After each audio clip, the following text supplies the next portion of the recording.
Hi everyone, it's Swan Hill Specialist School. It's Adam here from Real Schools with a quick follow-up video. So the purpose of this video is, I guess, number one, to give you a little bit of a reminder of the content that we looked at in the day as we embarked upon our restorative practices journey together. And secondly, I guess what I want to do is remind you of the way that you worked together on that day and the key things that you were able to discuss. And for me, really, I think that the value in any professional learning day is far less in the quality of the presentation than it is in the dialogue that it produces. So the gift for me is always in the dialogue, and I think that's what we need to make sure is not only a hallmark of our professional learning moving forward together, but of what happens in your school as a result of the professional learning, and it's all in the conversations that we have. So what we did, I guess, in terms of that content is first of all start to put our restorative goggles on.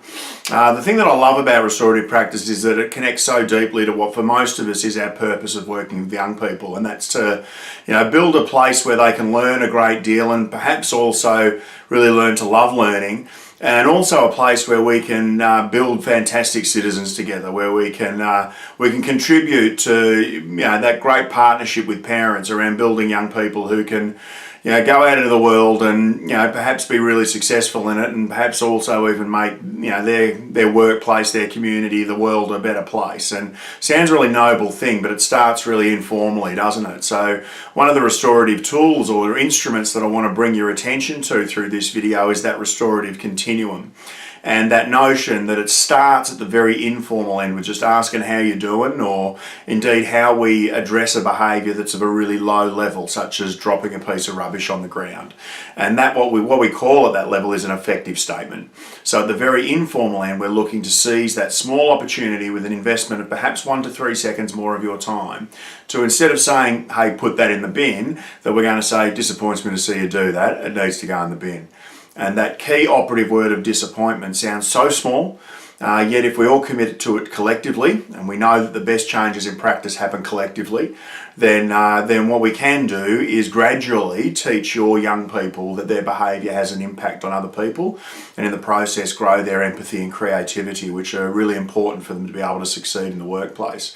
The next step down that continuum on our trip from informal to formal is at that effective interaction level, where we're looking to, through a quick one-on-one, maybe an investment of time of 1 to 3 minutes, we're looking to take a behaviour from past, what was that all about, through present, how's that making people feel, and to future, well, with that in mind, what are you going to do about it?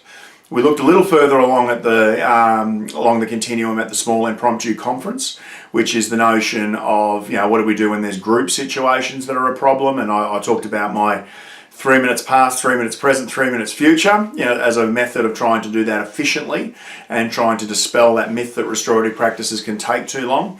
And then we look next step at that idea of circles and using circles in your classroom for a variety of purposes. We talked quickly about 5 of them. Check-in circles, check-out circles, preparation circles, response circles, and then learning or content circles. And we talked about the formal end, that we've got a formal conference process available for the situations and the instances that are the most impactful. And sometimes we need to invest a good chunk of time to be able to deal with something that's serious. And we'll look at that in a little more detail in the second year of our professional learning, because while I think it's valuable, I think that it's really important that we have that level of consistency from informal to formal. I think the informal end is where we've got significant traction to be able to impact our culture. We also talked about the idea of balancing firmness and fairness, and the way that we do that through the restorative operating domains, and just using it, I guess, as a reflective tool and thinking about, do we slip over to the 2 box? Do we get a bit too punitive sometimes? Do I get a little bit too strict? Or do I clock off and go to the not box? Or do I get a bit permissive and undemanding and slip into the 4 box? Or what is it that would allow me to practice with some sort of consistency in the with box, where my practices are relational, they're respectful, and they're productive. And at the same time, we haven't really handed over any of our authority. We just have assumed that authority through our practice, which means that we're authoritative rather than authoritarian. And we also looked, I guess, at that whole notion of past, present, future, and what it is that we could do to assist you in, I guess, manipulating any conversation from past to present to future. And the best tool for that's those restorative questions. So looking at, being able to, use those questions as a guide rather than a script. And that means that if you need to rip a couple out to move quickly, or if you want to dwell on a topic that you think's actually worth dwelling on with a student, then you might explore that question, that area a little more deeply. But the function of those questions is always to, in a time appropriate way, take you from past to present to future as easily as you possibly can. And then in the afternoon, I guess we got our hands dirty. We started to look at what are the strategies that you can use that fit under what we would call a restorative umbrella. And we looked at that whole idea of the golden rule of behaviour, being that every behaviour has a meaning and a context. And then we looked at things like Joe Lang's t-shirts, and whether we can actually start to understand what's happening with the behaviour by starting to consider what the student's motivation for demonstrating that behaviour might be. Whether it's help me, for the kids who are always looking for rescue from any physical or social or academic difficulty, whether it's look at me kids who are seeking attention but perhaps doing it in ways that are negative or unproductive, whether it's make me kids who are very motivated by power, in which we need to get off that tennis court and show them a lot of care and support, or whether it's those you'll pay kids. And you definitely have some of those in your cohort who have some sort of physiological or trauma related background, and sometimes we've just got to do what we can to help them get over that barrier before we can think about what the strategy is that we're going to deploy in the classroom. And I guess the last thing I want to point out is the footage that you're seeing now, and that's that while what I present is something that I hope you find valuable, I certainly think that the way you spoke about it during the day is critically important. So I want you to remember that. I want you to start to think about how could we structure across your school, across the length of our partnership, to ensure that we have continual, ongoing and meaningful opportunities for you to sit down and have really strong and perhaps tool sharpening conversations around your practice.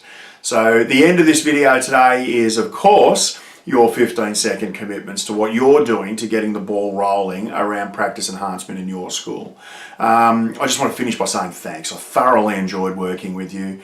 I'm really excited to be working with a team of people who are connected to, I guess, my roots in education, which was very much in working with kids with special needs. And I'm really excited about what we're going to be able to achieve over the next 3 years. Can't wait to get cracking. Can't wait to visit you again and to work in your classrooms.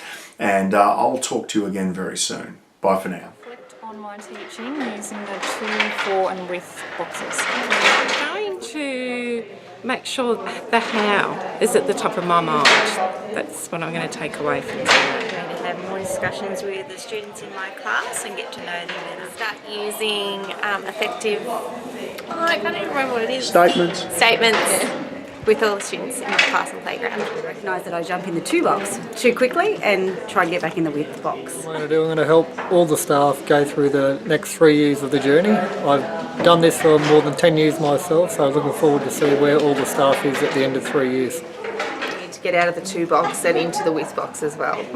Mine is the same as the girls. It's going to get out of those 2 boxes and get into the width here and at home. Thanks. More into affection and attention, and remember the 4 boxes of not width 2 and 4. Focus on using effective statements a lot more, and I'm also going to focus on how I'm doing things, not just getting the task done. I'm going to touch base with all my students in the morning. There's more or less a couple I don't get around to see, and I think that's been letting me down because I haven't caught up with them. Yeah. I'm going to concentrate on my wristband, make sure I know whether I'm in the width box or whether I'm in the 2 or the not box or the 4 box, unless I choose to be in those other 2. I'm going to focus more on making my effective statements more effective. Citizen building trust with parents. Just concentrate on where I'm at, whether I'm where the 2, not with or 4. So yeah, that's better. I'm going to try and use more affective statements towards all the students.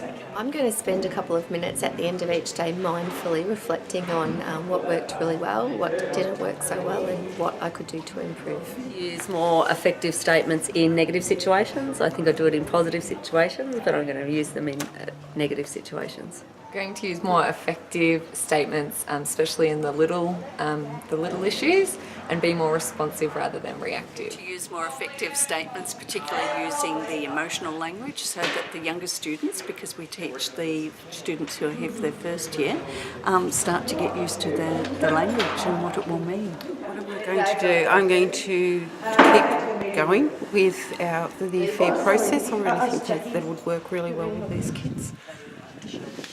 And the restorative stuff is great. Well, I think what I'm going to do is I will focus and be more intentional in my informal connecting with the students and actually use more of those effective statements and to really express to the kids, I think, a lot how we do care about them, not only me but as a whole school. And I think I'll also work on the context of the environment and actually, try and make a place that'll be best for the kids to be able to learn and also to express themselves. Make sure I'm focusing more on the with side of education and everything I do and move as needed, but be based mainly from the emphasis of with. Make sure I stay in the with quarter and not so much in the fore quarter, and get to know each kid, how they're turning up each day. I'm going to be looking at the behaviour shirts and being more aware of what shirt I think my students are wearing and how I'm responding to that shirt. I'm going to think about whether I'm in the with or the to or the for or the whatever the other one is. Not. I'll try and be in the with if I can. Sometimes I slip into the for. But that was very powerful for me to see where I am. At the end of each day, I'm going to reflect on which domain I'm in or was in for the day, and if I'm slipping back to the for or the to, I'll make sure I slip back into the with. I'm going to support staff where and when I can to make sure that we can improve our practices, what we've been doing over the next 3 years. I'm going to get real into Twitter and go #Restorative Swan Hill Special School.